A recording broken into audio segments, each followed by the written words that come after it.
ഇന്നൊരു യാത്ര പോവുകയാണ്. തമിഴ്നാട്ടിലെ സുരുളി വെള്ളച്ചാട്ടം കാണാനാണ് പോകുന്നത്. മുണ്ടക്കയത്തുനിന്നും യാത്ര തിരിച്ചപ്പോൾ തൊട്ടുള്ള മഴയാണ്. തോരാതെ പെയ്തുകൊണ്ടിരിക്കുകയാണ്. കുട്ടിക്കാനം എത്തിയിട്ടും മഴയ്ക്ക് യാതൊരു കുറവുമില്ല. മഴയിൽ നനഞ്ഞുകൊണ്ട് ഇതിലൊരു കുതിരക്കൂട്ടം നടക്കുന്നു. നേരത്തെ ഇവിടങ്ങളിൽ പശുക്കൾ അലഞ്ഞു തിരിഞ്ഞു നടക്കാറുണ്ടായിരുന്നു. അവരുടെ റോഡ് ഇവൻ കയ്യേറിയെന്ന് തോന്നുന്നു. തേയിലത്തോട്ടത്തിന് നടുവിൽ ഒരു തടാകം. പോകുന്ന വഴിയിൽ ഇതുപോലുള്ള മനോഹരമായ കാഴ്ചകളുണ്ട്. പക്ഷെ മനസ്സിൽ തമിഴ്നാട് നിറഞ്ഞു നിൽക്കുന്നത് കൊണ്ട് ഇതിനൊന്നും പ്രാധാന്യം നൽകുന്നില്ല. 9:45 കുമളി എത്തി. ഇപ്പോഴാണ് കാലാവസ്ഥയ്ക്ക് ചെറിയൊരു മാറ്റം വന്നിരിക്കുന്നത്. മഴയെല്ലാം മാറി വെയിൽ തെളിഞ്ഞിരിക്കുന്നു. ഈ പട്ടണം കഴിഞ്ഞാൽ തമിഴ്നാട്ടിലോടാണ് പ്രവേശിക്കുന്നത്. ഇത് തമിഴ്നാട്ടിലെ ചുരം പാതയിൽ സ്ഥിതി ചെയ്യുന്ന വഴിത്തുണൈമാതാ കുരിശടിയാണ്. നിരവധി ദൂരം ചുരം പാതയിലൂടെ സഞ്ചരിച്ച് തമിഴ്നാടിന്റെ നിരപ്പായ പ്രദേശത്ത് വൈക്കി നിർത്തി. കൃഷിയിടങ്ങൾക്ക് പുറകിലായി കൂറ്റൻ മലനിരകൾ. തമിഴ്നാട്ടിൽ നിന്നും കുമളിയിലേക്ക് പോകുന്ന KSRTC ബസ്സാണിത്. ഒരു വാഴത്തോട്ടം കണ്ടു വണ്ടി നിർത്തിയതാണ്. ഗേറ്റ് പൂട്ടിയിട്ടിരിക്കുന്നു. വലിപ്പമേറിയ കുലകളെ താങ്ങി നിർത്തിയിരിക്കുന്നത് ഈ ഉയരം കുറഞ്ഞ വാഴകളാണ്. കുറെ ദൂരം സഞ്ചരിച്ച ശേഷം വിശ്രമിക്കാൻ ഒരു കടയിൽ കയറി. ഹൈവേ സൈഡിലുള്ള ഒരു ചെറിയ കട. വഴിയാത്രക്കാരെ ആകർഷിക്കുന്ന വിധം കരിക്കിൻകുലകൾ കെട്ടി തൂക്കിയിട്ടിരിക്കുന്നു. കടിഞ്ചായയും മണ്ണും കഴിച്ച് അവിടെ നിന്നും യാത്ര തിരിച്ചു. കുറേയധികം ദൂരം പിന്നിട്ട് വന്നപ്പോൾ ഈ പാലം കണ്ട് വണ്ടി നിർത്തി. പാലത്തിന്റെ അടിയിലൂടെ കലങ്ങി ഒഴുകുന്ന വെള്ളം. ഇത് ഒഴുകി ചെല്ലുന്നത് ആ കാണുന്ന പെരിയാർ പവർ സ്റ്റേഷനിലോട്ടാണ്. ഇത് മുല്ലപ്പെരിയാറിൽ നിന്ന് ഒഴുക്കിക്കൊണ്ടുവരുന്ന വെള്ളമാണ്. ഇതുപോലെ തമിഴ്നാടിന്റെ വിവിധ ഭാഗങ്ങളിലേക്ക് ഒഴുക്കിക്കൊണ്ടു പോകുന്നു. വെള്ളം കൊണ്ടുപോകുന്ന ഇടങ്ങളിൽ വൈദ്യുതി ഉൽപ്പാദിപ്പിക്കാൻ നിരവധി പവർ സ്റ്റേഷനുകളുണ്ട്. ഡാമിന്റെ ഷട്ടർ ഉയർത്തി വെച്ചതുകൊണ്ടാണ് തീരെ വെള്ളക്കുറവ്. ആറിന്റെ മറുകരയിൽ കൃഷിയിടങ്ങളും മലകളും കാണാം. ഇപ്പോൾ തമ്മനംപട്ടി എന്ന പ്രദേശത്തു കൂടിയാണ് കടന്നു പോകുന്നത്. ഉച്ച കഴിഞ്ഞ് നല്ല മഴയ്ക്കുള്ള ലക്ഷണം കാണുന്നു. മഴയ്ക്ക് മുമ്പ് സുരുളിയിലെത്തണം. കമ്പം കഴിഞ്ഞ് കുറേയധികം ദൂരം മുന്നോട്ട് വന്നിരിക്കുന്നു.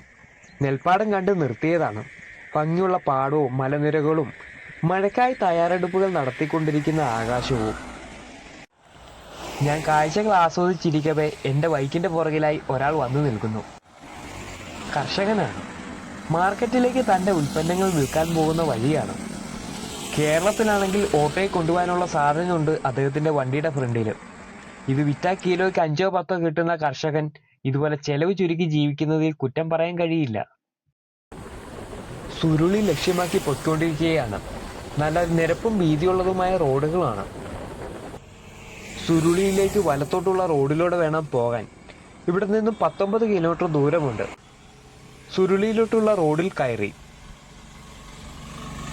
കൃഷിയിടങ്ങൾക്ക് നടുവിലൂടെ പോകുന്ന വഴിയാണ്. വഴിക്ക് ഇരുവശവും മരങ്ങളുണ്ട്. വിശ്രമിക്കാൻ ആൽമരച്ചുവട്ടിൽ വണ്ടി നിർത്തി. തണുത്ത കാറ്റ് വീശുന്നുണ്ട്. മഴയ്ക്കുള്ള എല്ലാ സാധ്യതകളും കാണുന്നു.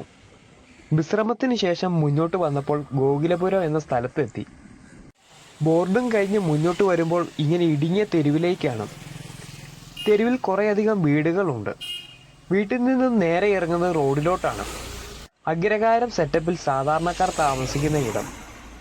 പോകുന്ന വഴിയിൽ കോവിലുകളും കൃഷിയിടങ്ങളും കാണാം.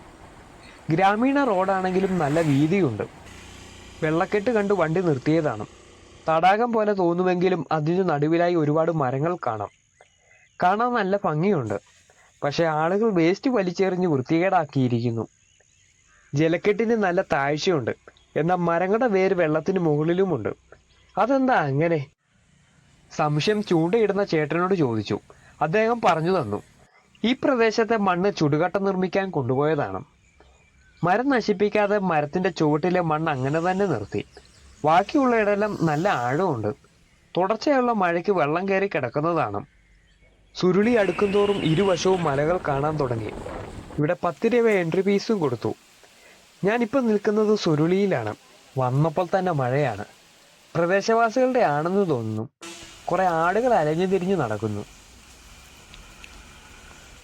തമിഴ്നാട്ടിലെ തേനി ജില്ലയിലെ കമ്പത്തിനടുത്ത് സ്ഥിതി ചെയ്യുന്ന പ്രദേശമാണ് സുരുളി. സുരുളി വെള്ളച്ചാട്ടത്തിന് സമീപം ഒരു പുരാതന ഗുഹാക്ഷേത്രമുണ്ട്. സുരുളി ഗുഹാ ശിവക്ഷേത്രം എന്നാണ് അറിയപ്പെടുന്നത്. സുരുളി എന്ന പേരിന്റെ ഉത്ഭവത്തിന് കാരണം ശിവന്റെ ജടയിൽ നിന്നും സുരുളി പോലെ, അതായത് വളഞ്ഞൊഴുകി ജലം പുറപ്പെടുന്നത് കൊണ്ട് എന്നാണ് വിശ്വാസം. സന്യാസിവര്യന്മാരുടെ പ്രധാന തീർത്ഥാടന കേന്ദ്രം കൂടിയാണ് ഇവിടം. ഇവിടെ നിന്നും വെള്ളച്ചാട്ടം കാണാൻ 1 കിലോമീറ്റർ ചെറിയ പാത നടന്നു കയറണം. സുരുളി നദി മേഘമല മലനിരകളിൽ നിന്നാണ് ഉത്ഭവിക്കുന്നത്. മേഘമലയിൽ ശക്തമായ മഴ ആയതിനാൽ ഇവിടെ ജലനിരപ്പ് ഉയർന്നിട്ടുണ്ട്. ഫോറസ്റ്റുകാർ വെള്ളച്ചാട്ടം കാണാൻ വരുന്ന സഞ്ചാരികളെ ഇവിടെ നിന്നും തടഞ്ഞിരിക്കുകയാണ്. ചുരുക്കി പറഞ്ഞാൽ ഇന്ന് എനിക്ക് വെള്ളച്ചാട്ടം കാണാൻ കഴിയില്ലെന്ന് സാരം. വെള്ളച്ചാട്ടം കാണാൻ കഴിയാത്ത നിരാശയിൽ തിരികെ വീട്ടിലേക്ക് പോകുകയായിരുന്നു. പ്രധാന വഴിയിൽ നിന്നും അല്പം ഉള്ളിലോട്ട് കയറി ഒരു കൃഷിസ്ഥലത്ത് വണ്ടി നിർത്തി. വിശാലമായ പ്രദേശത്ത് വ്യാപിച്ചു കിടക്കുന്ന കാവേജ് കൃഷി. കൃഷിയിടത്തിന് നടുവിലായി ഒരു ഷെഡ്. പണിയായുധങ്ങളും വളങ്ങളും സൂക്ഷിക്കാനുള്ളതാണെന്ന് തോന്നുന്നു. കേരളം പോലെ കൃഷിക്കാര്യത്തിൽ പിന്നിൽ നിൽക്കുന്ന സംസ്ഥാനമായിരുന്നു തമിഴ്നാടെങ്കിൽ നമുക്കും ഈ കാഴ്ചകൾ അന്യമായിരുന്നേനെ. ഇവിടങ്ങളിൽ ഞാൻ ശ്രദ്ധിച്ച മറ്റൊരു കാര്യം, കൃഷിയിടങ്ങളെ ചുറ്റി സംരക്ഷണ വേലികൾ കാണാനില്ല. മൃഗങ്ങളുടെയും മനുഷ്യന്റെയും ശല്യം ഇല്ലാത്തത് കൊണ്ടായിരിക്കും. തമിഴ്നാടിന്റെ പരന്ന ഭൂപ്രകൃതിക്ക് ചുറ്റും വൻമതില് പോലെ മലകൾ നിലകൊള്ളുന്നു. ആ മലയിൽ നിന്നും മനോഹരമായ വെള്ളച്ചാട്ടം കാണാം. പണിക്കാർ ഭക്ഷണം കഴിക്കുന്നതും വിശ്രമിക്കുന്നതും ഒക്കെ ഇതിന്റെ വരാന്തയിലിരുന്നായിരിക്കും. ഷെഡിന്റെ സൈഡിലൂടെ പറമ്പിലേക്ക് ഇറങ്ങി. പറമ്പിന്റെ ഒരു വശത്തായി വലിയൊരു കിണർ കണ്ടു. നമ്മുടെ നാട്ടിലെ കിണറിനേക്കാൾ 5 മടങ്ങ് വലിപ്പമുണ്ട്. കിണറിന്റെ വക്ക് ചുടുകട്ട കെട്ടി തിരിച്ചിരിക്കുന്നു. മുകളിലെ വിസ്താരം താഴോട്ടില്ല. അല്പം കൂടി ഒതുങ്ങിയാണ് കിണർ കുഴിച്ചിരിക്കുന്നത്. കിണറ്റിൽ അത്യാവശ്യം വെള്ളമുണ്ട്. ചുറ്റുമുള്ള പറമ്പുകളിൽ മറ്റു കിണറുകൾ കാണാനില്ല. അവർക്ക് ആവശ്യമായ വെള്ളം ഇതിൽ നിന്നായിരിക്കും എടുക്കുന്നത്. ഇവിടെ നിന്നും അടുത്തിടത്തേക്ക് പോവുകയാണ്. മുന്നോട്ട് പോകുന്തോറും എന്തെങ്കിലും കാണാനുണ്ടോ എന്ന് എനിക്കറിയില്ല. തമിഴ്നാടിന്റെ ഇത്തരം ഗ്രാമവഴികളിലൂടെ സഞ്ചരിക്കുമ്പോൾ നല്ല ഫീലാണ്. ഇതുപോലെ സാമ്യം തോന്നുന്ന പറമ്പുകളും വഴികളും ആലപ്പുഴ ജില്ലയിലെ മാവേലിക്കര ഭാഗങ്ങളിൽ കണ്ടിട്ടുണ്ട്. വന്ന വഴി ഇവിടം വരേ ഉള്ളൂ. മുല്ലപ്പെരിയാർ അണക്കെട്ടിൽ നിന്നും ഒഴുക്കിക്കൊണ്ടുവരുന്ന വെള്ളമാണിത്. മുല്ലപ്പെരിയാർ ഡാം സ്ഥിതി ചെയ്യുന്ന പ്രദേശത്ത് നല്ല മഴയായിരുന്നു.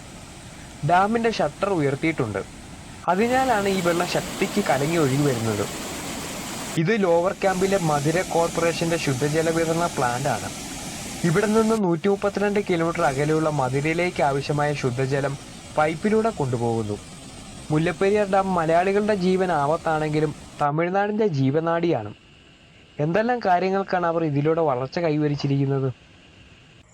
അവിടെ നിന്നും തിരിച്ച് മെയിൻ റോഡിലേക്ക് പ്രവേശിക്കുകയാണ്. മെയിൻ റോഡിലൂടെ കുറച്ചു ദൂരം പിന്നിട്ടപ്പോൾ മറ്റൊരു പോക്കറ്റ് റോഡ് കണ്ടു. ഇതിലൂടെ കുറച്ചു ദൂരം മുന്നോട്ട് പോയാലോ എന്ന് തോന്നി. എന്തെങ്കിലും പുതുമയുള്ള കാഴ്ചകൾ കാണാൻ കഴിഞ്ഞാലോ. ഉൾപ്രദേശങ്ങളിലേക്കുള്ള വഴികളാണെങ്കിൽ പോലും പൊട്ടിപ്പൊളിഞ്ഞ റോഡുകൾ കാണാനില്ല. ജനവാസ മേഖല തീരെ കുറവ്. ഇവിടെ ഭൂരിപക്ഷവും കൃഷിസ്ഥലങ്ങളാണ്. ഞാൻ എത്തി നിൽക്കുന്ന പ്രദേശത്തെ കൃഷി തെങ്ങും വാഴയുമാണ്. വാഴയ്ക്ക് ഇടവിളയായി പുഷ്പകൃഷിയും ചെയ്തിരിക്കുന്നു. ചെണ്ടുമല്ലിയാണ്. ചെടികളെല്ലാം തന്നെ പുഷ്പിച്ചിട്ടുണ്ട്. വാഴ വളർന്ന് ചൂടലാകുന്നതിന് മുമ്പ് വരെ ഇതിൽ നിന്നും ആദായം കിട്ടും. ആധുനിക രീതിയിലുള്ള കൃഷി രീതികൾ തമിഴ്നാട്ടിൽ എങ്ങും കാണാം. ഡ്രിപ്പ് ഇറിഗേഷൻ വഴിയാണ് ഇവയ്ക്ക് ആവശ്യമായ വെള്ളം എത്തിക്കുന്നത്. ഇപ്പോൾ കണ്ട കൃഷിയിടം വലിയൊരു ഏരിയ വ്യാപിച്ചു കിടക്കുകയാണ്. ഒരുപാട് പേരുടെ എത്ര ദിവസത്തെ അധ്വാനത്തിന്റെ ഫലമായാണ് ഇതെല്ലാം തഴച്ചു വളർന്നു നിൽക്കുന്നത്. റോഡിന്റെ മറുവശത്തും മറ്റാരുടെയൊക്കെയോ കൃഷിയാണ്. ഇരുവശത്തെയും കൃഷിസ്ഥലങ്ങൾ വേലികെട്ടി തിരിച്ചിട്ടുണ്ട്. കമ്പത്തിന് സമീപം ഇത്ര മനോഹരമായ ഇടങ്ങൾ ഉണ്ടെന്ന് ഇപ്പോഴാണ് അറിയുന്നത്. പോക്കറ്റ് റോഡ് കയറി ഇവിടെ വന്നില്ലായിരുന്നെങ്കിൽ നഷ്ടമായേനെ. ഈ വഴിയുടെ അവസാനം ആകാറായി എന്ന് തോന്നുന്നു. ആ കാണുന്ന മലകളും അടിവാരവും ഫോറസ്റ്റ് ആണ്. വന്യമൃഗങ്ങളുടെ ശല്യം ഉണ്ടെന്ന് തോന്നുന്നു. കൃഷിയിടങ്ങൾക്ക് ചുറ്റും ഇലക്ട്രിക് വേലികൾ സ്ഥാപിച്ചിരിക്കുന്നു. റോഡ് ഇടിഞ്ഞു കിടക്കുകയാണ്. ഇതാണ് ഇവിടെ മുഴുവൻ കൃഷി ചെയ്തിരിക്കുന്നത്. ഇതിന്റെ പേര് എനിക്ക് പറഞ്ഞു തരാൻ അറിയില്ല. ചോദിക്കാനാണ് ഇവിടെ എങ്ങും ആരെയും കാണാനുമില്ല. തിരികെ പോരുമ്പോൾ ഇതുപോലൊരു മൺറോഡ് കണ്ടു. മൺറോഡിലൂടെ കുറച്ചങ്ങ് പോയപ്പോൾ ഇതുപോലെ ഒരിടത്താണ് വന്നു നിൽക്കുന്നത്. 18th canal water bridge. പാലത്തിലേക്ക് വെള്ളം കയറ്റി വിടുന്നത് ഇതിലൂടെയാണ്. കൃഷി ആവശ്യങ്ങൾക്കായാണ് ഒഴുക്കിക്കൊണ്ടുവരുന്ന വെള്ളം ഉപയോഗിക്കുന്നത്. വൈഗൈ ഡാമിൽ നിന്നും ഒഴുക്കിക്കൊണ്ടുവരുന്ന വെള്ളം നിരവധി ദൂരം കനാൽ വഴി സഞ്ചരിച്ച് ഇവിടെ എത്തുമ്പോൾ ഇതുപോലൊരു താഴ്ന്ന പ്രദേശത്തെ മറികടക്കാൻ വേണ്ടിയാണ് ഈ ജലപാലം നിർമ്മിച്ചിരിക്കുന്നത്. ചുറ്റും മനോഹരമായ അന്തരീക്ഷമാണ്. പശ്ചിമഘട്ട മലനിരകളുടെ പശ്ചാത്തലത്തിൽ ഈ കനാൽ കാണാൻ നല്ല ഭംഗിയാണ്. ഈ വെള്ളച്ചാട്ടം കമ്പം തൊട്ട് ലോവർ ക്യാമ്പ് വരെ സഞ്ചരിക്കുന്നതിനിടയിൽ പല ഭാഗത്തു വെച്ചും കാണാൻ കഴിയും. കനാലിന്റെ ഉൾവശം ഏകദേശം 7 അടിയോളം താഴ്ചയുണ്ട്. ഇപ്പം കലക്കവെള്ളമാണെങ്കിലും ഒഴുക്കി വിടുന്ന സമയങ്ങളിൽ കനാൽ തെളിഞ്ഞ വെള്ളം കവിഞ്ഞൊഴുകുന്നതായിരിക്കും. ഇതിന്റെ മുകളിലൂടെയുള്ള നടത്തം അപകടം പിടിച്ചതാണ്. കുറച്ച് നടന്നു കഴിയുമ്പോൾ കണ്ണിന്റെ ബാലൻസ് തെറ്റാൻ സാധ്യതയുണ്ട്. അങ്ങനെയുള്ളപ്പോൾ അല്പം നിന്നതിന് ശേഷം വേണം വീണ്ടും നടക്കാൻ. പാലത്തിന്റെ മറുവശം ഇങ്ങനെയാണ്. ഒരുപാട് പ്രദേശവാസികൾ സമയം ചെലവഴിക്കാൻ ഇവിടെ എത്തുന്നുണ്ട്. ടാറിട്ട റോഡിൽ നിന്നും തിരിഞ്ഞ് ഇതുപോലൊരു ഓഫ് റോഡിലൂടെ വേണം ഇവിടെ എത്താൻ. തിരിച്ച് മെയിൻ റോഡിലേക്ക് പൊയ്ക്കൊണ്ടിരിക്കുകയാണ്. മെയിൻ റോഡിലേക്ക് കയറുന്നിടത്ത് നിന്ന് നോക്കിയാൽ ഇതുപോലെ കുറെ സർക്കാർ ഫ്ലാറ്റുകൾ കാണാം. ഫ്ലാറ്റിന് തൊട്ട് മുൻപുള്ള പോക്കറ്റ് റോഡിലൂടെ പോയാൽ കനാലിന്റെ സമീപത്തെത്താം. കുമളി ലക്ഷ്യമാക്കി പൊയ്ക്കൊണ്ടിരിക്കുകയാണ്. കുറച്ചധികം മുന്നോട്ട് വന്നപ്പോൾ മറ്റൊരു പോക്കറ്റ് റോഡ് കണ്ടു. കാഴ്ചകൾ തേടി ചെറു പാതയിലൂടെ പോകുകയാണ്. മരച്ചിലകൾക്കിടയിലൂടെ കടന്നു പോകുന്ന വഴി. വിജനമായ പറമ്പും മലകളും മേഘങ്ങളും എല്ലാം കണ്ട് ആസ്വദിച്ച് പോകുകയാണ്. ഇപ്പൊ വന്നു നിൽക്കുന്നിടത്ത് വഴി രണ്ടായി തിരിയുകയാണ്. വലത്തോട്ടുള്ളത് കണ്ണകി ദേവി ക്ഷേത്രത്തിലേക്കുള്ള വഴിയാണ്. ക്ഷേത്രത്തിലേക്കുള്ള വഴിയിലൂടെ കുറച്ച് മുന്നോട്ട് പോയി നോക്കാം എന്ന് തോന്നി. മല അടിവാരത്തിലേക്ക് നീണ്ടു നിവർന്നു കിടക്കുന്ന റോഡ്. റോഡിന് ഇരുവശവും കൃഷിസ്ഥലങ്ങളാണ്. ജനവാസ മേഖല കാണാനേയില്ല. ശാന്തസുന്ദരമായ പ്രദേശം. ടാറിട്ട റോഡ് ഇവിടെ വരെയേ ഉള്ളൂ. റോഡിന് കുറുകെ ഇങ്ങനെ ഒരു ഗേറ്റ് സ്ഥാപിച്ചിരിക്കുന്നു. ഫോറസ്റ്റുകാരുടെ നിയന്ത്രണം എന്തെങ്കിലും ഉണ്ടോ എന്നറിയില്ല. 5 മണി ആകാറായിരിക്കുന്നു. തിരിച്ചു മുണ്ടക്കയത്തിന് ഒരുപാട് ദൂരം പോകേണ്ടതുണ്ട്. ഇവിടെ നിന്നും തിരികെ പോകുകയാണ്. തിരികെ വരുമ്പോൾ വിശാലമായ പ്രദേശത്ത് പൂന്തോട്ടം. ചെടിയുടെ ഇലകളെ മറച്ചുകൊണ്ട് മുഴുവൻ പൂക്കളും വിരിഞ്ഞിട്ടുണ്ട്. മഞ്ഞ പരവതാനി വിരിച്ച പോലെ തോന്നും. അടുത്ത ദിവസങ്ങളിൽ ഈ പൂക്കൾ ഏതൊക്കെയോ ക്ഷേത്രങ്ങളിലേക്കും കല്യാണ ആവശ്യങ്ങൾക്കായും ഒക്കെ ഉപയോഗിക്കേണ്ടതാണ്. തമിഴ്നാട്ടിൽ ഇത് സർവ്വസാധാരണ കാഴ്ചയാണ്.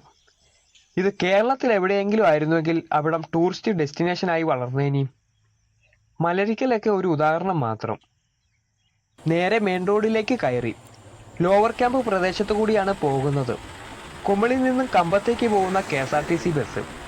ഇവിടെ നിന്നും കുമളി വരെ 8 കിലോമീറ്റർ അടുത്ത് ദൂരമുണ്ട്. അവിടെ എത്താൻ കുത്തനെയുള്ള കയറ്റവും വളവുകളുള്ള റോഡുകളാണ്. കനത്ത മഴയെ തുടർന്ന് റോഡിൽ മിക്കയിടത്തും മണ്ണിടിഞ്ഞിട്ടുണ്ട്. കേരളത്തിൽ ഇപ്പോഴും നല്ല മഴയാണ്. മുന്നോട്ടുള്ള കാഴ്ചകൾ ഷൂട്ട് ചെയ്യാൻ മഴ തടസ്സമാകും. അതുകൊണ്ട് ഇന്നത്തെ ഈ ചെറിയ യാത്ര ഇവിടെ അവസാനിപ്പിക്കുകയാണ്. യാത്ര ഇഷ്ടമായാൽ ലൈക്ക് ചെയ്യാനും കമൻറ്റ് ചെയ്യാനും മറക്കല്ലേ. ഇതുവരെ നിങ്ങൾ സബ്സ്ക്രൈബ് ചെയ്തിട്ടില്ലെങ്കിൽ സബ്സ്ക്രൈബ് ചെയ്ത് ഈ ചെറിയ ചാനലിനെ സപ്പോർട്ട് ചെയ്യുമല്ലോ. യാത്രകൾ തുടരുകയാണ്.